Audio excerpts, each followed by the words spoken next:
effort. A number of people from outside of the Pentagon, political appointees, were flowing into our office, and they were working Iraq issues. These political appointees that we had came from a very small set of think tanks.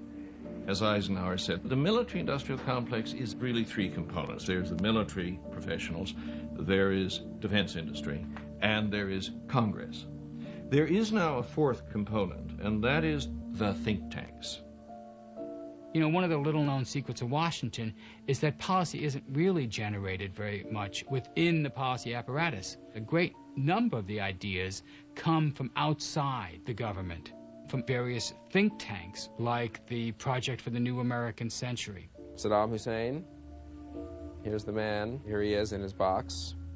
I wouldn't exaggerate the influence of the Project for the New American Century. It's a very small think tank, but in some respects we argued for, I suppose you might say, elements of the Bush Doctrine before the Bush Doctrine existed or before George W. Bush became president. The group included principals like Rumsfeld, but it also included a large number of people more or less unknown to the American public. And these people all know each other.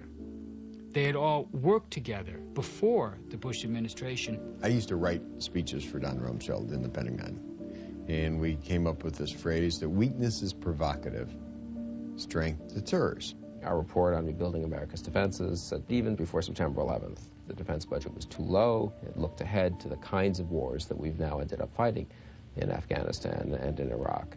What think tanks do is come up with new rationalizations and new threats. That's what they're paid to do. Iraq under Saddam Hussein was a terrorist state. I think Iran is a terrorist state.